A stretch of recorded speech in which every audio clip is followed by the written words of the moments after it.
Eto mga kababayan, napanood lang natin itong pahayag ni Senator Bato de la Rosa tungkol dun sa alam mo yung pag-iingay na naman ni dating Senador Trillanes. Kanin, sabi nila dati kanin. Di ba?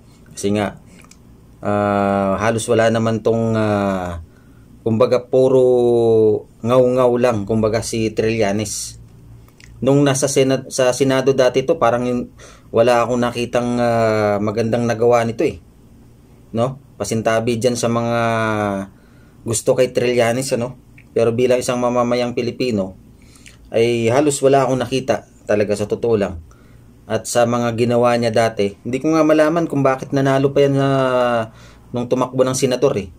Nung ginawa niya sa mutiny ba yon? Kaya tinawag siyang kanin, sundalong kanin. Dahil sa mga kalokohang ginawa nila na mag-aalsa at susuko rin pala. Ito, pakinggan natin ang pahayag ni Senator Bato de la Rosa tungkol to sa sa arrest warrant daw ng ICC. Kaya medyo nanggigigil si Senator Bato de la Rosa dito dahil 'di ba nga wala namang jurisdiction ang ICC sa Pilipinas. No? Ito, pakinggan natin, Alam mo, si Trillanes, naging senador yan, di ba? At alam niya na walang pwede makapagdikta dito sa Senado kung anong dapat gawin. Bakit niya sinasabi yan? Naiutusan ko, nakita ba niya? Naiutusan ako? Hindi lang dinay, talagang nakakahiya po yung statement na yan na inutusan ako. Never ako magpapagamit kahit kanino man. Wala pong makagamit sa akin. Kaya nga sabi ko sa inyo, I have to maintain the objectivity in the conduct of this hearing because alam kong dalawang nag-uumpugang pader dito, maiipit tayo. Di ba? Totoo nga naman, kung mapapansin nyo si Senator Bato de la Rosa, parang siya, parang hindi siya nauutusan ng ninuman. Sa makatuwid, masipag ito eh. Masipag itong si Senator Bato de la Rosa. At siyempre matapang. Kaya hindi tayo nanghihinayang kung bakit naupo ito si Senator Bato de la Rosa. Sabi nga niya hindi siya nagpapagamit. Kita nyo ngayon sa mga hearing dyan sa Senado, no? Sinasabi niya talaga na walang nagdikta sa kanya. Walang nag-utos sa kanya. Kumbaga. Kaya maganda, magaling to si Senator Bato de la Rosa. Pakinggan pa rin natin, Ano magawa ko? This is my job. This is my mandate. Kailangan gawin ko. Otherwise, I will be remiss of my duties kung hindi ako mag-conduct na investigation. Ganito kabigat na issue. Leakage ng mga PDEA classified documents. Hindi natin actionan. Remember, PDEA is under my being the chairman of Senate Committee on Public Order and Dangerous Drugs. Nasa oversight function ko yan under sa ang PDEA na drugs. Kaya sabihin mo kasi Senator Trillanes, kung siya pwede madiktahan ng mga kung sino mang gusto mag-utos sa kanya, yung mga yelo o sino mga partido niya na magagamit sa kanya, kung nagpagamit siya, never. Sabihan mo, Senator Trillanes, kung ikaw isang senador na nagpapagamit sa iyong political party, sa iyong partido, para manira ng mga kalaban ninyo sa politika, wag ako. Yan. Gigil na gigil si Senator Bato de la Rosa. Dahil sabi niya, wag daw siya tulad kay dating Senador Trillanes. Totoo nga naman na si dating Senador Trillanes dati nagpapagamit lang yun. Pero dito si Senator Bato, ayos to. Magaling tong senador na ito. Napapanood natin yan sa mga hearing dyan sa Senado. Magaling magtanong. Alam mo yung hindi siya kagad nang huhusga. Kung mapapansin nyo nga pagka ang pinag-uusapan ay lalong-lalo na sa mga militar. no, kapulisan. Nandun siya na parang pinapakalma niya para makuha talaga ang saktong sagot ng mga kapulisan.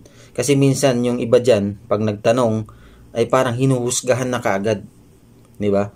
Dapat dapat huhulihin yung sa pamamagitan ng mga sagot ng mga suspect or iniimbestigahan, 'di ba? I can never be used. I swear to God, nobody dictated me. Nobody. Not even President Duterte. President Duterte, hindi tumawag sa... Kahit daw si President Duterte, hindi daw nakialam sa kanya sa ano niya. Napansin nga natin yan sa mga rally ni dating President Duterte. Hindi mo makikita to si Senator Bato de la Rosa na uma-attend. Sa bagay, tama lang yan kasi active kasi ngayon siya, 'di ba, sa Senado, sa gobyerno. So kailangan nasa middle lang siya. Hindi siya pwedeng pumunta sa kabila, Dahil pagka pumunta at ginawa niya 'yon, ang lalabas ay kumakampi siya doon, 'di ba? Lalo na sa panahon ngayon, may mga investigasyon na ganito, pag ugnayan siya sa dating President Duterte at makita ito ng mamamayang Pilipino, sasabihin bias. Sasabihin na may utos si dating Pangulong Duterte. Pag dito naman siya kay current President PBBM, sasabihin naman na kaya siya nandoon para hindi matuloy ang investigasyon. Di ba? Yan ang palagay natin. Oh my God. Walang malangkit kunting nihaw-niho para sa kaso na ito, para sa investigasyon na ito. Wala. Cross my heart, hope to die. Tamaan ako ng kidlat ngayon kung ako'y tinawagan ni President Duterte. That's how frank I am to you. That's how honest I am to you. Kaya ikaw, Trillanes, kung nagpagamit ka noon sa mga political party mo, yung yelo mo na partido, para siraan ang iyong mga political enemy na ginawa mo kay President Duterte noon, huwag ako. I can never be used by President Duterte kung sila'y naglalaban, sila'y nag-aaway ni President Marcos. Hindi po ako magpapagamit at hindi ako pwedeng gamitin. Alam niyo sa palagay natin kung bakit nagbabanggaan ito si dating President Duterte at saka si current President PBBM? Dahil ito sa pagpasok ng ICC. Dahil wala nang jurisdiction, 'di ba? Yung ICC sa Pilipinas. Kumbaga hindi na member ang Pilipinas sa ICC. Bakit nakapasok pa rin? 'Di ba? Ang sabi dati ni current President PBBM, makakapasok sila bilang turista. Pero ang problema ngayon, may mga sumuporta kasi rito, tulad nila Trillanes, sigurado yan, si De Lima, yan. Mga sumuporta yan. Kasi siyempre, against sila kay dating President Duterte. Pero, kung kayong tatanungin, di ba? Nung naupo kasi si dating President Duterte, maraming nagbago. Di ba? Yung mga drugs, tungkol sa drugs, maraming nagbuwis ng buhay, pero ano bang naging resulta? So, ang katanungan dyan, kung hindi ba nangyari yun o hindi ba ginawa ng dating President Duterte, ano na kaya ngayon ang Pilipinas? Na kahit nga ang ibang lahi dati ay ayaw pumunta ng Pilipinas dahil natatakot. Di ba? Pero nung naupo kasi si dating President Duterte, ay pati yung ibang lahi ay naging masaya. O dumami ang turista.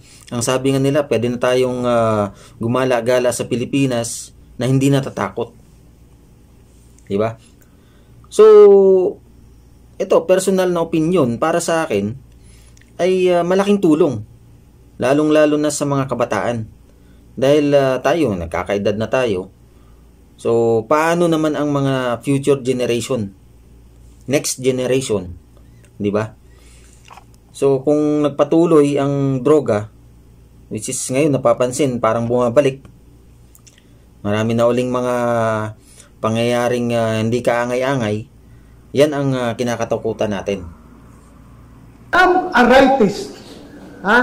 I am a rightist. I don't want to destroy the existing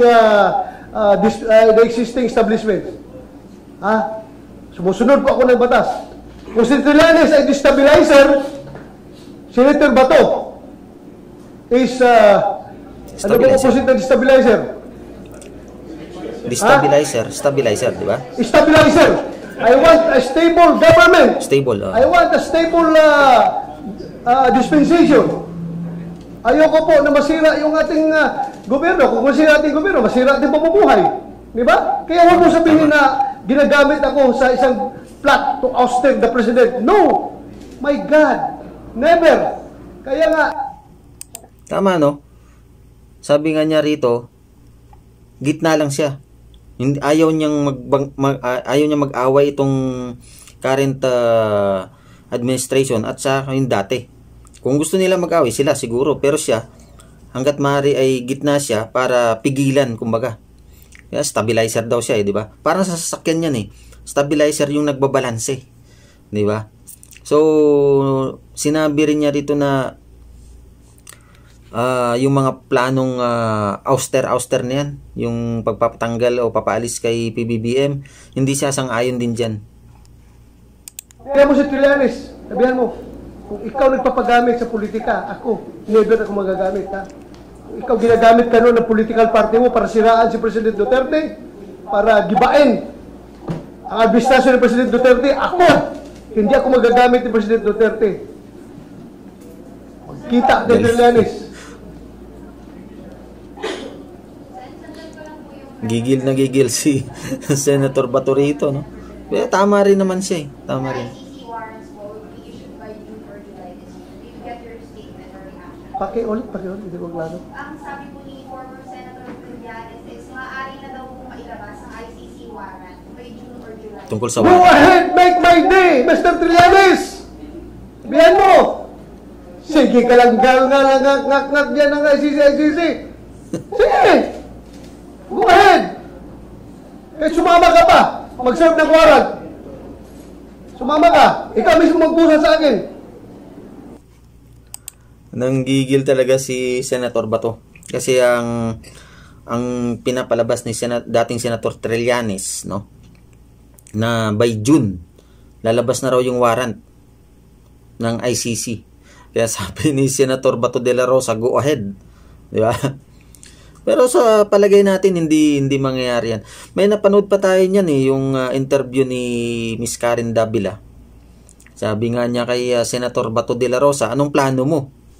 Sino ba naman si Raulo na magsasabi ng plano niya, di ba? Ang sagot ni Senator Bato de la Rosa hindi ko sasabihin kung anong plano ko. Sabi niya ganun. Di ba? Totoo po yan, ano? Kahit sa normal na buhay natin, never mong sabihin ang mga plano mo sa buhay mo sa kahit sa kaibigan mo, kakilala mo o kung kanino man. Dahil minsan, hindi mo alam yung mga nakangiti habang kinikwento mo yung mga plano mo ay baka sila pang sisira nito. Ayan po, napanood lang natin itong panayam kay Senator Bato de la Rosa tungkol dyan sa ICC arrest warrant daw na ilalabas ngayong June. Yan ay sabi ni dating Senator Antonio Trillanes. Maraming salamat muli sa inyong panonood sa aking malit na channel.